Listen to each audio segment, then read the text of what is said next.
Hey tubes, welcome back to M5OD 82. I have a quick video for you, and I want to talk about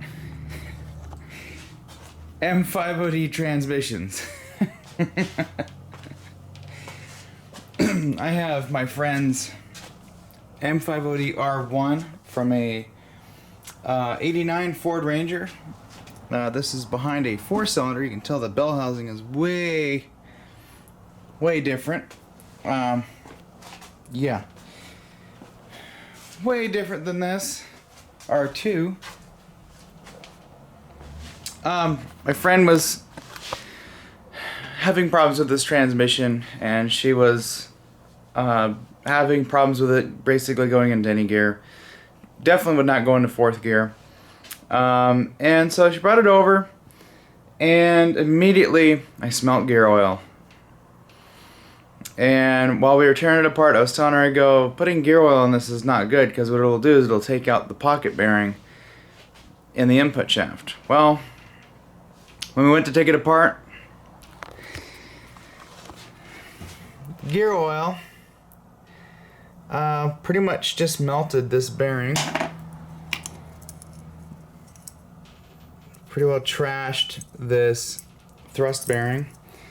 Luckily that thrust bearing rides in this input shaft, so we didn't have any hub damage, but this input shaft will need to get replaced. I mean, there's just cooked oil and stuff in there that got hot. It's all chattery looking, the bearing's hot. There's melted shmoo. Actually, that's the seal. It melted on there and left a layer. So we're going to replace the input shaft and the cluster shaft. And the reason why we're doing that is just because of the surface of the gears here. These are okay here, but this one here, this is what meshes with the input, and I just don't like the way it looks. They're cheap.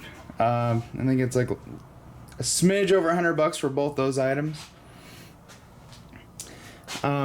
Took off the, let's see, this would have gone, I think that would have gone there. Yes. Bearing here.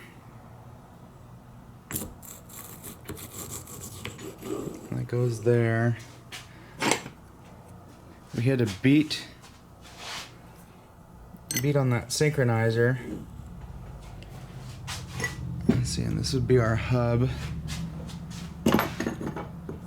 This was kind of hard to get off. I'm gonna have to clean these threads, or not threads, but splines.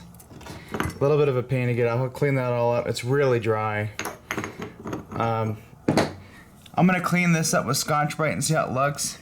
I think this will be okay. It got a little hot. I'm a little worried about it, but I think we'll be okay with that. Yeah, that goes up against there. Wrong slider. Yeah, so.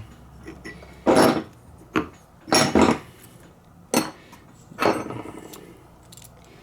not too bad. So we're gonna have a rebuild video on an M5OD R1. It's basically the same thing as that one. It's just a bit smaller. But yeah, so basically the moral of this video is, if you want to know what oil to run in your M5OD, do not use gear oil. Use a decent high quality ATF, Mercon 5, or even Dexmark. Just use a good name brand. AMSOIL, if you want to spend the money on it. Pennzoil Synchromesh, you can run that in there, but you pretty much just run ATF. ATF or Synchromesh. Those are the only two fluids that I recommend you run in an M5OD. Because what happens is the gear oil is so thick. So here's how this works. In here, this is your front cover. Oil gets slung by all the gears. This trough collects the oil from the gears, and it goes through that tube. The tube feeds this here, and then the oil comes in, and then your oil slinger Scoops it up, and when it scoops it up, it creates a little bit of pressure, a little bit of flow, and it goes into these ports right there. There's 2 on each side, and then it fills this cavity up and keeps this pocket bearing, which sits in here, flooded with oil. If it does not get oil, because of how fast everything is spinning and just the load that's in here, it cooks it. All these synchros are completely just toast. In fact, no, that one was okay. That was reversed. This is fifth. This one's all flat. This transmission probably shifted like a freaking turd, really. Yeah. All right, Cubes. Thanks for watching. See you later.